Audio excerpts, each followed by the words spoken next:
Welcome to the Nightly Rant with your hosts, Mike and Torya.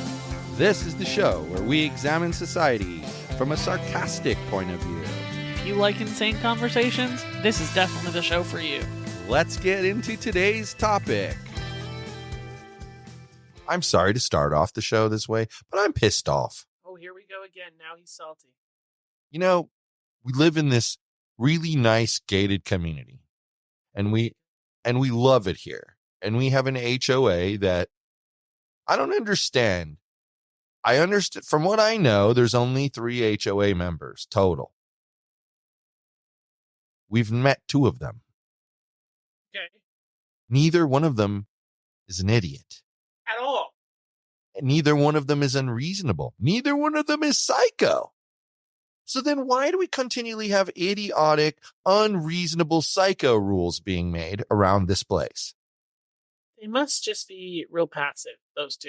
And the third person must be a psycho. The third person and remember, they have a HOA management company.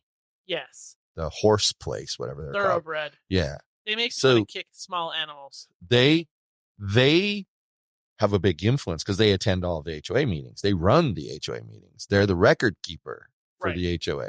Well, they probably influence these decisions. But what am I talking about? Well, we've known since we lived here that you're not supposed to park on the street overnight. If you have a guest, they need to pull into your driveway. It's that simple. Or park in the community parking lot. Yeah, or park in the community lot and walk to your house, which for us is just across the street. Right. But the long and the short of it is that it rarely, if ever, gets enforced. Like, you go around and you never see a car with a ticket or anything. There's never. And we leave often at 4:30 in the morning. Yeah, we go to the gym. And when we go to the gym, we see that. We come in often at around midnight. Right. And we see the cars. And that particular day that made me pissed off, we were out with our friend and she had parked in front of our house. We got home at and we 11 a.m. 12:11 a.m. is when we pulled in, and we passed, no bullshit, at least 7 cars parked out there with no labels on it. But our friend's car had a big orange label, kaboom, right on it. Yeah. And literally, the worst part was they gave her that ticket, the sticker, like at 11:59. Yeah. It wasn't even past midnight yet. Right. So I want to know what their definition of overnight is, because quite that frankly, matters. F you on this issue. I think if their curfew is 10 p.m. for no cars parked on the street, they should come through at 10 p.m., note anybody who's there, and come back 3 hours later and tag anybody who's still there. Exactly. Because those are people who are going to be there overnight. They're not leaving and going back home. And that's ridiculous. And then, that's there. And then the next day I see another car out there overnight again. Never do they do anything about it.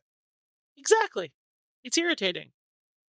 Anyway, it's not like anything bad happened to her. She just got a sticker on her car saying, if you park here again, quote unquote, overnight, that you might be towed. But the company they use is so disrespectful that they don't even use the stickers that even the police use. They used some stickers that were bought at Staples to put on paper. It glued right to the window, and she had to use paint remover or something, to peel it off of her car. Can you imagine? Annoying. I mean, I think just going forward, if we're going to go out, we pull out, and she pulls her car onto the driveway. Yeah. We could not say whether they're the asshole or not by going to Am I the Asshole, because no one would disagree that they're the asshole. So Right. We wouldn't even bother. But that reminds me that you said that you had another one of our famous segments of Am I the Asshole? So is that true? Yes, it is. Okay, well, let me explain to the crowd who are new here how this works. Torya finds an Am I the Asshole from wherever she finds them, and then she reads it, and at most she'll ever tell me is the title of the Am I the Asshole, and then if it gives it away, she won't give me the title. She'll just kind of give me it's about a wedding. It's about a barbecue. That's all she'll say. And then I listen, and sometimes I'll stop in the middle and I'll comment. And at the end, we decide together. She tells me who she thinks. Well, I actually say first who I think's the asshole. Then she says who she thinks the asshole, and we discuss it. And we see how other people feel about it. Let's do it. Who's the asshole? Let's hear it. Shall we disagree today? Anyway, I live in a neighborhood where most houses have driveways and garages. Parking has never been an issue. When my new neighbor moved in across the street, he's been constantly parking his car in front of my house rather than using his own driveway or the space in front of his house. It's become an inconvenience, especially when I have guests over, as there's limited street parking available. Apparently, his adult son has temporarily moved back home and is using the garage as a workshop for his woodworking hobby. This leaves no room for my neighbor's car, which is why he's parking on the street. Last weekend, I politely asked him to park in front of his own house or use his driveway to free up space for others. He became defensive, stating it was a public street and he could park wherever he wanted. I understand that the street is public, but I feel his behavior is inconsiderate and unnecessarily creates parking issues for me and my family. Am I the asshole for asking my neighbor to stop parking in front of my house? Okay, first of all, before I say anything, I find it ironic that I was pissed off because of parking in a neighborhood. And, person's not wrong. That's why those rules are created by HOAs, to avoid these kind of confrontational situations. Right. You're not allowed to park in front. You can't leave your car there overnight. Oh, well. Right. It also controls, quite honestly, how many roommates someone's going to have in their house. Well, and I think specifically in our neighborhood, because there's crap tons of street parking available. Like 1,000 people could move in and park on the street in this community. And be no problem. Be no problem. But I think that the issue here is they don't want people hiding behind vehicles and mauling people or hiding behind vehicles it makes it and safer. burglarizing, because it's Las Vegas. The property crime is much higher here. Well, it's safer to do it that way. Yeah. But I think that we can't really say whether he's an asshole or not, because what was his motivation behind revealing that information? Well, he wanted to ask the neighbor to stop parking in front of his house. So did he just ask and leave it be? We don't know. We don't know. I mean, it kind of seems that way, which then would make him not an asshole, because if you're allowed to ask for things always, right? But you also have to take the answer you get. So, like, if I said to you, Torya, I want you to give me $1,000 that I can spend however I want right now. And I have to say, and then I have to go, okay, that's it. No, it was no. I have to accept the answer I get back. And it's assumed when you ask a person, an individual, that you understand that they have the sole authority to say yes or no. Because if they didn't, you'd ask more than one person, and then you take the group answer. So in this case, there's one person that he can ask, the neighbor. But then the neighbor can give him the middle finger and say, sorry, as long as that dude right there, yes, and as long as that dude right there doesn't try to key his car, get it towed, do all this malicious shit, as long as he just accepts it, it's not the asshole. But if he does any of the aforementioned stuff, asshole.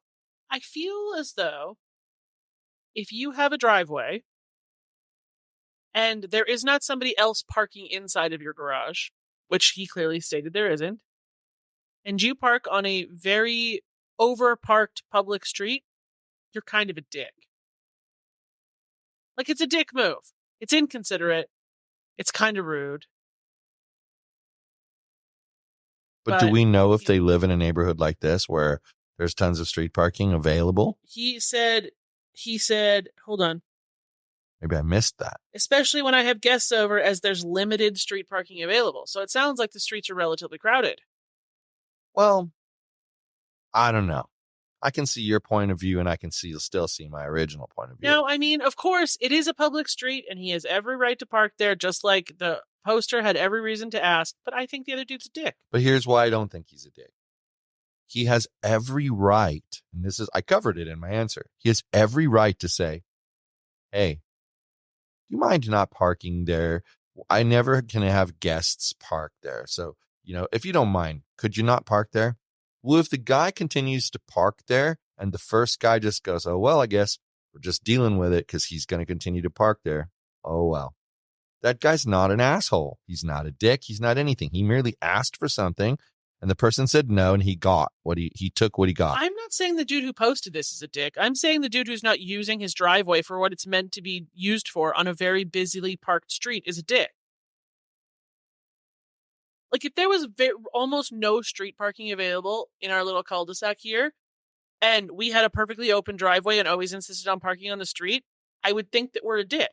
Why? You're doing it so when your guest comes, they have a parking spot. See, that's why I say you can see both sides of it, because I can understand your argument, but I can also come up with a counter to your argument. Just like I'm sure you understand my argument and did come up with a counter to my argument. So it's one of those things that I hate to say it because I don't like stuff like this, but it's personal preference. I quite frankly think there's no assholes here in this thing. Yeah, I think ultimately that's what it comes definition down of asshole, to. There aren't. I think that's what it comes down to. I just think the dude who's not using his driveway is not a courteous person, which is fine. You're allowed to not be a courteous person. I don't fucking have to be a courteous person. Okay, recap for me. Which one's not the courteous person not using their driveway? The one parking in front of his neighbor's house, not the one who posted this. That's what I thought. I have to agree with you there, because here's the only exception. I know Rachel's coming over. She's texted that she's pulling in. I'm going to pull out. I'm going to go take a parking spot on the street, and she's going to pull into our driveway. Right. Other than that, you need to be in your driveway. You know, if I were this original poster, my next move would be to be parking my car on the street in front of my house and not in the garage. That would be what I would do. Yeah, that's what I would do too. What are you going to do about it? It's a public street. Per you, sir. It's a public street, and I'm just parking here. It's more convenient for me. I don't have to continually open and close the garage. Then I can let my guests. Oh wait, my garage door opener is broken. You just deprogram it. Always have parking. Yeah. And you can't complain about that, because see, I live here, and my guests, they're not taking up spaces of people who live anywhere else. They're only taking up my personal spaces that even you couldn't park in. And that's a brilliant approach. I mean, it's definitely a giant middle finger back to the person, but I think they're stupid to think they gave him a middle finger. And I think I think that's stupid to act that way, especially because the guy was nice about it and asked. Right. And it doesn't say anything about him asking rudely. No. From his post overall, it seems like he's a coherent human being. Yeah. It says there's some who aren't. He even said, I politely asked him to park in front of his own house or use his driveway to free up space for others. He said politely. As we always say with these, we have to take the facts as they are. You can't assume facts that aren't there. You know, this reminds me of. So, I can't find it now, but like a month or so ago, there was a post in our community group, and it was a picture of a sign that looked like it had been written by a kindergartner with a crayon, and it was written with a crayon for sure. Saying that they left it on the car, saying, "You're not allowed to park here in front of my house. This is." Oh yeah, I saw that. It was kind of viral. I saw that thing. Yeah. Yeah, it was a little bit ago, but the discussion that ensued after. There was people who were saying, well, it's a busy neighborhood. You shouldn't be parking on the street. And then there was people saying, well, where the actual fuck am I supposed to park if I can't park there? Like, I think it was in the neighborhood by the trailer park where all the overflow parking from the trailer park people park. Yeah. Yeah. So, I mean, I understand. Those people that live over there hated us. Well, I understand why they're annoyed, but I also understand, like, the people who live in the trailer park have no other option. Right. Well, what they did, those idiots, they used to give them their 2 stacker space at their trailer plus a space out in the parking. Then they started charging them for the space in the parking. But then if you didn't want it, it was just an open guest spot. Okay. Mm-hmm. Then you know what they started doing? Oh, you don't want it? I'm going to sell it to that guy. And guess what? You never get it back. At least when they make it an open guest spot, you can be like, you know what? Yo, I want to buy that open guest spot. Right. And they'll sell it to you. But when they do what they're not supposed to be doing and sell it, that management company created that nightmare. It's funny because parking is always like the biggest piece of drama, no matter where you live. Do you remember that first apartment building we lived in when I first moved to California? Yeah. And you were assigned one parking spot? Yeah. And then the manager switched over and she was like, no, you're supposed to have a covered and an uncovered Yeah, spot. Like, supposed to be you're supposed two. to have two. Yeah. That's because the original manager Had gifted was really, the extra she parking was spots to very, her friend. well, she was very immature, and she gifted the spot to other people. Even when you first moved in, it was parking drama. Yeah. Like, Right all away. drama. Like right away. Yeah. It was insane. But, you know, my thought process, you know, like bringing it back is like the person was respectful. I mean, that's a rare thing in today's world. Right. It's a rare thing in today's world. If they were actually as respectful as they said they were, bomb diggity. Yeah. Well, but you have to assume that they were. Like we said, they wrote it. They didn't say anything else. No one countered it. It is what it is. So I don't know. Interesting. So no asshole. That's been like 2 or 3 times in a row. There hasn't really been an asshole. Well, the last time I did an Am I the Asshole, we had a solid argument about who the asshole was. Like, we really disagreed on the last one. Yeah, I remember that. This one, I think we 99%. I, of course, was right. agree. So Nah. I'm always right. So you say. One time I thought I was wrong. I was right. And on that note, good night, everyone. Hasta bye-bye. Thank you for listening to the Nightly Rant. If you enjoyed the show, please give us a 5-star rating on Apple Podcasts or Google Play. If you didn't enjoy the show, please just ignore that previous request for a rating. This has been a Yogi's Podcast Network production.